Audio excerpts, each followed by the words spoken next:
Hello, welcome. I am so glad you're here. Now, like most booktubers, I happen to like books about books. But I have a particular type of book about books that I like, and that's books about banning books in school. So today I'm going to tell you about the ones that I have read. If you know of any other titles, I would love to hear from you because, again, it's my favorite subgenre. Now I'm going to do adult, young adult, and then middle grade, and then picture books. So let's get started. Finding an adult book about banning books is not hard, but they all seem to be about World War II and the Nazis banning and burning books. So they're actually fairly easy to find. If you know of any others, like especially a contemporary book about banning books, I would love to hear about it because I would love to read it. The book I'm going to highlight is Kate Thompson's The Wartime Book Club. This is about Grace, who's a librarian, Bea, who was a postal worker, and they are on an island that is occupied by the Nazis. And they are basically doing their own form of resistance. To be completely honest, I have not finished this. It's a softie enough for me right now. I'm just inundated with books. So I will continue.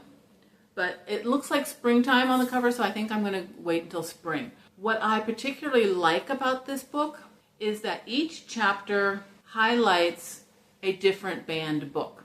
So chapter 3 is Oliver Twist by Charles Dickens is banned by Nazi Germany for having Jewish characters. John Steinbeck's Grapes of Wrath, banned in occupied countries by Nazi Germany by order of the Propaganda Administration. So each chapter has a different banned book. So I really liked that. This is a young adult. This book Won't Burn by Samira Ahmed. And I love this. I read it a few years ago. When I read it, I was surprised that it didn't have a higher rating because I loved it and I expect everybody to love it, of course. So I started reading the reviews, and almost all of the reviews at the time were about how angry the main character is. And I'm like, well, yeah, she has every right to be angry. Her name is Noor Khan. She's new. She's a senior. She has a younger sister who I think is a freshman, maybe a sophomore. I'm not sure. I don't remember. And they live with their mom. And they've just moved to this new town, so it's a new school. She is angry. She's angry for a lot of reasons. But it starts off with the fact that her father left them. And he didn't just leave the family. He left the country. The father is now in England. The kids are in the States. Noor was very close with her father, and she's upset, obviously, that he's gone and he's abandoned them. On her first day of school, she wears a shirt that was part of a fundraiser at her other school, and it says, I read banned books. Well, apparently at this school, I think they have books that are banned, and so she gets sent to the principal's office. And that's really about all I remember of it that isn't a spoiler. She is angry. I read this when my kids were still in high school, I think. I was around a lot of high schoolers, and a lot of high schoolers are angry. That one was young adult. This is my stack of children's books, middle grade and picture books. I'm going to start in reverse order of how much I liked them. Ellie Schwartz, same page. I gave this a 2.0 to about a 1.5. To be fair, it's mostly my issues. There are some good things that I want to highlight. So in this one, our main character is a 6th grader. 6th grade is part of the middle school. This is Bess, and she has just become president of the 6th grade. This was her running mate, June, who is her vice president. And they have sort of become friends. And at the same time, Bess's best friend, Emmy, is kind of more interested in drama and less the politics, and also has a new friend. And so what I really liked about this was the dynamics of how you can have a best friend and yet have other friends too, and still hang on to that best friendness. And that was something that Bess struggles with between her and Emmy. She felt like she was losing her best friend. So I thought that was very well done. Something else that I really liked about it was that Bess is the main character who just happens to be Jewish. And that may not seem like much, but I read a lot of middle grade, and it is actually remarkable for a main character to be Jewish and not be about Nazis. In this school, they happen to have a vending machine for books. And one of the boys in the school, it actually happens to be June's older brother, he gets a book that his mother doesn't approve of. And that's how the book banning starts. So Bess is very close with her librarian. Because the book banning is going on, he invites her to a meeting that he regularly has with other local librarians. And this is where my pet peeve comes in. Because I firmly believe that if you're going to describe the skin color of one character, you describe the skin color of every character, or all the major characters. And so Bess goes to this meeting with her librarian. We meet an elderly lady who's got gray, white hair, I don't remember. Her daughter is also a librarian, and she's blonde and freckled, so we can guess from that. There's also Mrs. Sanchez. We can kind of guess what she looks like from that. And then there was a dark-skinned gentleman with gold-rimmed glasses. That one was not so bad. There are two other instances. Later, the kids are going into town and they're talking to adults around town, store owners and shoppers and whatever. And not once is anybody's skin color identified, except for when they're in the bowling alley and a black woman waves to them. It turns out to be Emmy's dentist. There was no point to that whatsoever. And then later, they are at the school board meeting and the chairperson is speaking and happens to be a black woman. Nobody else on the school board has their skin color mentioned. So that just really rubbed me wrong. I would say this had a good amount of the book banning and the friend issues. It was a nice balance, but not one of my favorite books. I just read Not Another Banned Book by Dana Allison Levy. This was about a 3.75 for me. I really liked Molly in this. Molly had a lot of stuff going on in her life. In this book, there's a book club that meets at lunchtime once a week. And at the book club, they're currently reading Ghost Boys.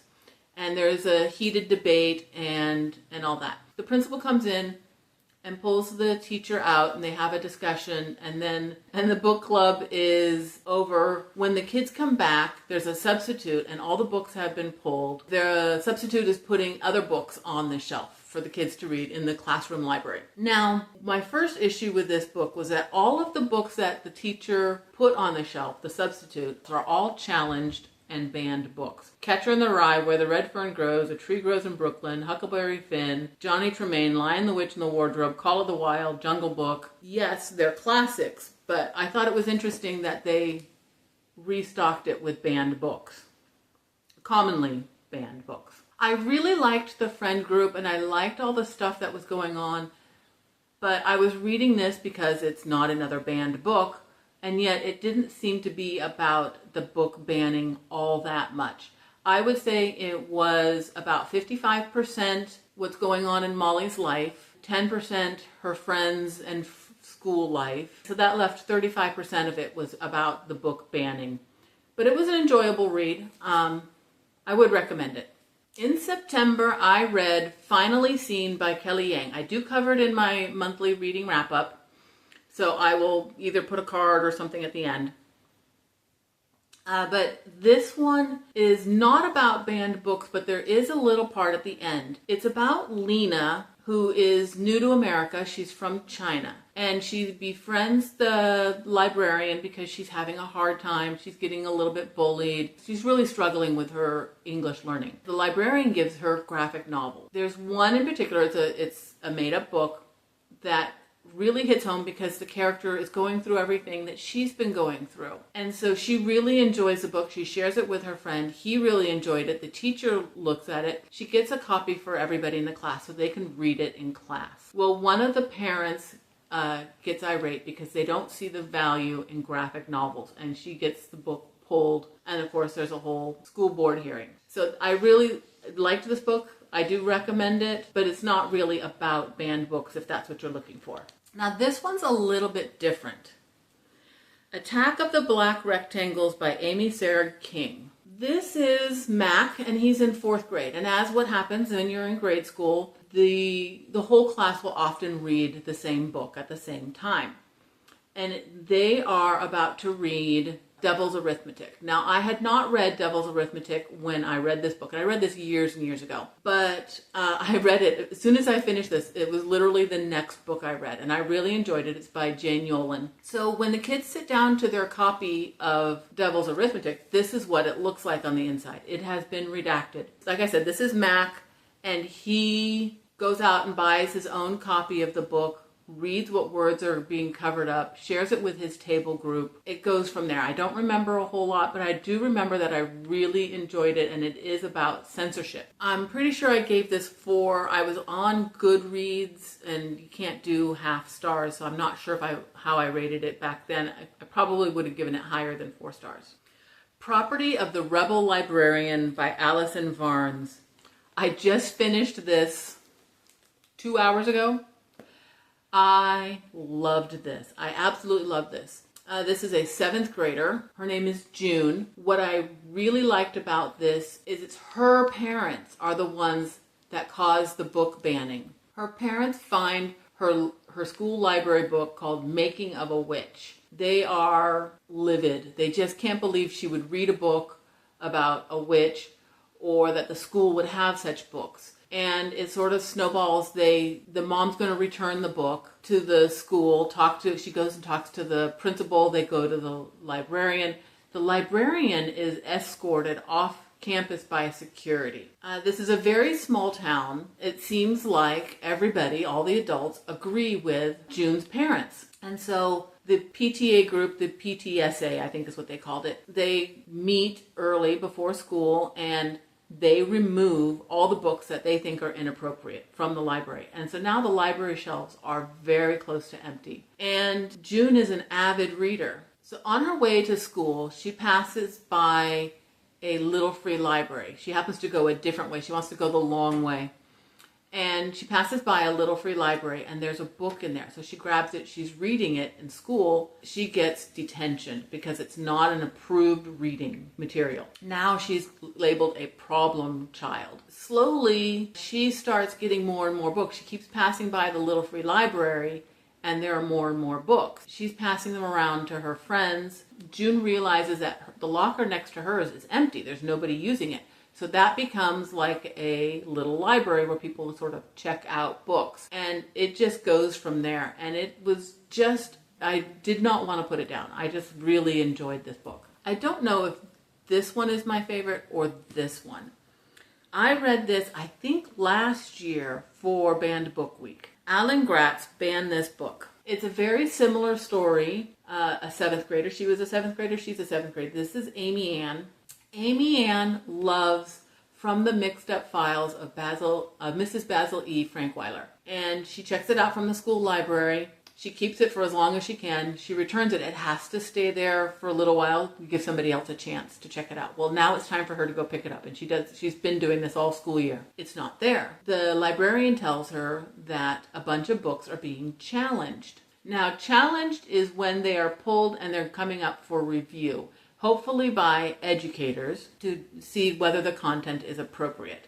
If they're found appropriate, they get put back. If not, then they are banned. So these books have been pulled and are waiting for review. And the board meeting is coming up. The school board meeting is coming up like in 2 days. The librarian asks Amy Ann to say something. Well, Amy Ann convinces her father to redo his schedule and take her. But she's shy. She's not a public speaker. And it's hard with all those adults there. So she doesn't speak. And the dad doesn't mean to be mean, but he kind of yells at her. And she starts to cry and she explains that her favorite book has been taken. They pass by the bookstore on the way. He buys it for her, which is great, but doesn't really solve the problem. So the next day on the school bus, Amy Ann has the book and she's giving it to her friend to read because a friend says, hey, if it's being banned, then there must be something in there really good that they don't want us to read, which is exactly what happens when you ban books. The boy behind them on the bus, he hears them talking and he says, I have one of the other books that they pulled. I'll bring it tomorrow if I can borrow that book when you're done, when the friend is done. It starts from there and Amy Ann starts collecting books from other people and checking them out to students across the whole school. And it was just an enjoyable book. Very similar to Property of the Rebel Librarian. So I really enjoyed both of them. I don't know which one is going to win out on favorite. Those are all the middle grade. I have 3 books about banning books that are picture books. The Great Banned Books Bake Sale is about an elementary school.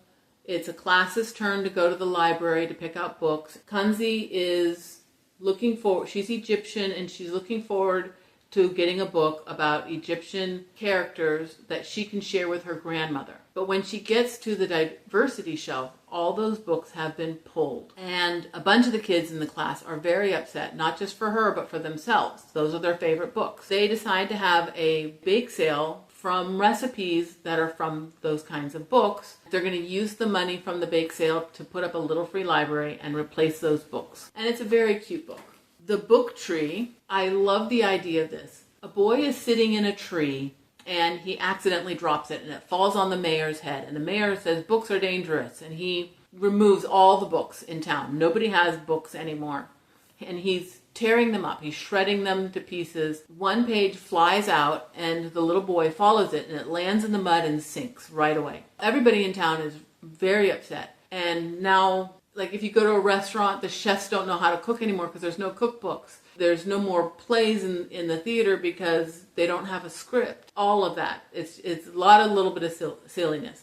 But what I really liked about this was that the little boy starts to write his own story. And as he does, the pages that were in the ground begin to grow into trees. And it's very sweet. I really like that one. Both of those I had read years ago. They are slightly older books. This is a fairly new book. Just read it for the first time the other day. The Day the Books Disappeared. This is Arnold, and he likes books about planes. He thinks books about planes are the best books. The kids in his class read all different kinds of books. Somebody's reading a book about submarines. Somebody's reading a book about animals. All different kinds. He accidentally makes the books disappear. But as he learns about the value of books and why different people might like different books, the books start to come back. It's basically about the collective freedom to read what you want to read. And it's very enjoyable. And there we go. That's my take on books about banning books. If you've read any of these and have any favorites, I would love to hear about it. If you haven't read one and now you want to read one, I would love to hear about it. Before we go, I'm going to put in some pictures of the banned book list from these books. Thank you for hanging out with me. I'll see you next time. Bye.